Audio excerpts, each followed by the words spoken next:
Hello everyone, good morning. আমি Priyanka from Kolkata and welcome back to my channel Priyanka Boni vlog. আমার চ্যানেলের আরও একটি নতুন ভিডিওতে আপনাদের সবাইকে জানাই স্বাগত। আশা করব আপনারা যে যেই প্রান্ত থেকে দেখছেন সবাই ভালো আছেন এবং সুস্থ আছেন।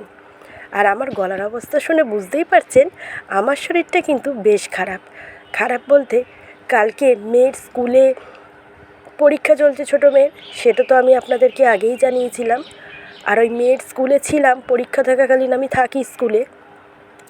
তো হঠাৎ করে হুড়মুড় করে বৃষ্টি চলে আসাতে ছাতা খুলতে খুলতে যেইটুক ভিজে গেছি, ব্যাস তার দরুনই বাড়িতে এসে ঠান্ডা লেগে গেছে। আর আজকে সকাল থেকে গলার অবস্থা এই। তো প্রথমে ভেবেছিলাম ভিডিও কোনো রকম শেয়ার করতে পারবোই না, ভয়েস দিতে পারবো না। তবুও আপনাদের আশীর্বাদে ভালোবাসার টানে চলে আসলাম। তবে আজকেও মেয়ের পরীক্ষা আছে বেলাতে, সেটা 1:45 থেকে পরীক্ষা শুরু হবে। আজকে ড্রয়িং পরীক্ষা। তো ভাবলাম আগেই আপনাদের সঙ্গে ভিডিওটা শেয়ার করে ফেলি। কদিন ধরে নিয়মিত আপনাদের সঙ্গে ভিডিও শেয়ার করতে পারছি না। রথের সময় রাজারানীর অন্নপ্রাশন ছিল, সেই সময় একটু ব্যস্ত ছিলাম, তাই 2-1 দিন বাদে আপনাদের সঙ্গে ভিডিও শেয়ার করেছি। আর কাল মেয়ের পরীক্ষা চলছে, এটাতেও একটা বেশ ব্যস্ততা থাকে। আর কালকে একটা বিশেষ দিন ছিল, আমি রাত্রিবেলায় একটা ফটো আপনাদের সঙ্গে শেয়ার করেছিলাম। এতক্ষণে সেটা আপনারা দেখেওছেন এবং বুঝেই গেছেন কালকে আমাদের ছিল বিবাহবার্ষিকী। তো সকালবেলা তো এইসবই রান্না হয়েছে, পটল ভাজা, উচ্ছে ভাজা আর চিংড়ি মাছের ঝাল। কেননা মেয়ের পরীক্ষা, আমাকে তাড়াতাড়ি রান্নাটা কমপ্লিট করে মেয়েকে নিয়ে স্কুলে বেরোতে হবে, সেই কারণে। আর স্কুলে গিয়ে তো বৃষ্টিতে ভিজে সন্ধ্যার থেকে আমার বেশ ভালোই শরীরটা অসুস্থ হয়ে গেছিলো, ঠান্ডা লেগে সমানে হাঁচি দিয়ে যাচ্ছিলাম। এই সব নিয়েই কালকে সারা দিনটা কেটেছে। তো বিকেলবেলায় অল্প একটু রান্নাবান্নার আয়োজন ছিল, একটুখানি মাটন বিরিয়ানি করেছিলাম। আর সন্ধ্যাবেলায় আপনাদের দাদাভাই আর মেয়েরা মিলে কেক এনেছিল। রান্না করতে করতেই এক ফাঁকে কেকটা কেটে ফেলেছিলাম, তাই তার ভিডিও আর তোলা হয়ে ওঠেনি। তো কালকে একটু বড় বড় চিংড়ি মাছই এনেছিল, বলল চিংড়ি মাছটা একটু ভালোই পেয়েছি আজকে, বলেই গেছিলো যে একটু বড় চিংড়ি মাছই আনবে, একটু চিংড়ি মাছের ঝাল করো আলু দিয়ে, পেঁয়াজ রসুন দিয়ে। তো চলুন রান্নাটা দেখে নিন কীভাবে করছি।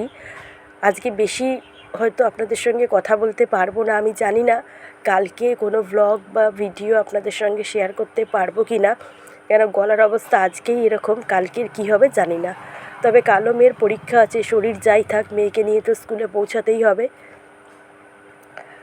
আর এদিকে আমার আগের দিনের ভিডিওতে, মানে রাজারানীর অন্নপ্রাশনের ভিডিওতে, কথা আবৃত্তি চ্যানেল থেকে কাকিমা ওদেরকে অনেক আশীর্বাদ করেছে, ওরা ভালো থাকুক, ভালো মনের মানুষ হোক বলেছেন। সৌমির সারাদিন চ্যানেল থেকে সৌমি দিদিভাইও ওদেরকে অনেক আশীর্বাদ করেছে, বড় হতে বলেছে, ভালো মনের মানুষ হতে বলেছে। আর আমার রান্না তো সবসময় সুন্দর, দিদিভাই বলেই থাকেন। আর উমার গল্পকথা চ্যানেল থেকে উমা দিদিভাই বলেছেন, অনেক দিন পর আপনার ব্লগ দেখলাম। আসলে ওই যে বললাম একটু ব্যস্ত ছিলাম, আর হঠাৎ করে গলার অবস্থাও এরকম হয়ে গেছে।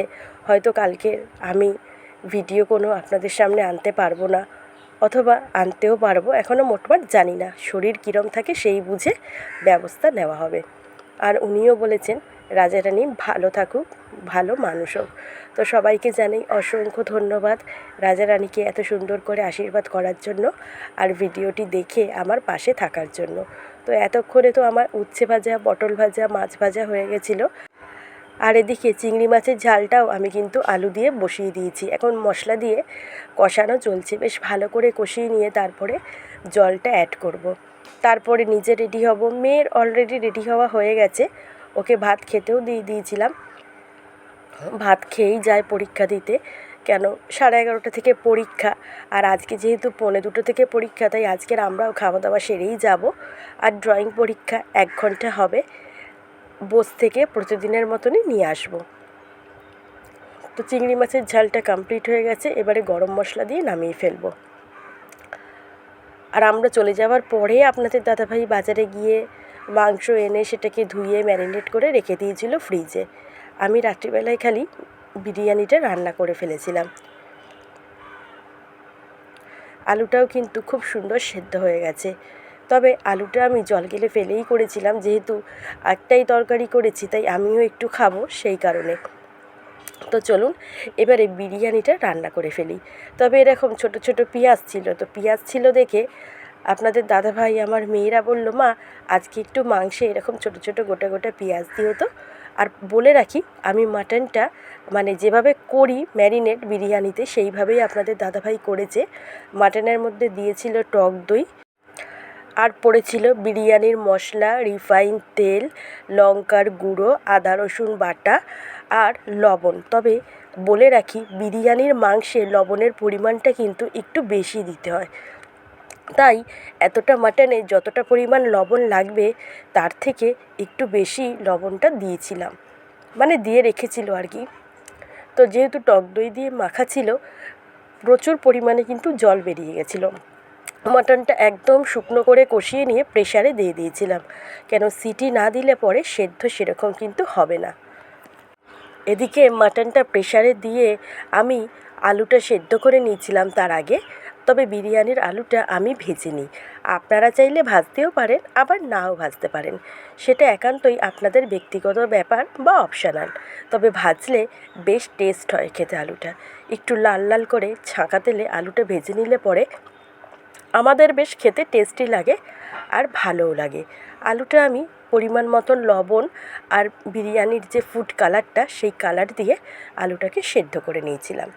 এবার উল্টে পাল্টে এইভাবে ভেজে নিচ্ছি। আর আগুনের তাতে দেখতে পাচ্ছি ক্যামেরাটা একটু ঝাপসা হয়ে যাচ্ছে, তবে ফোনটা অনেক দিন হয়ে গেল। এবার ভাবছি ফোনটাকে পাল্টাতে হবে, নালে সেই রকম কোয়ালিটির ছবি আসছে না। অনেক সময় ভিডিও শ্যুট করে ডিলিট করেও দিতে হচ্ছে ভিডিওটা আবছার জন্য।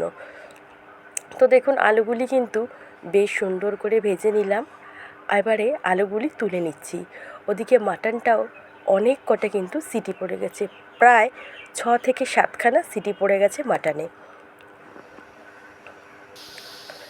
আর যখন এটা লাস্ট সিটি পড়ছিল, আমি ভাবলাম একটুখানি শেয়ার করি, আর ধোয়াতে ক্যামেরাটা পুরো ঝাপসা হয়ে গেছে।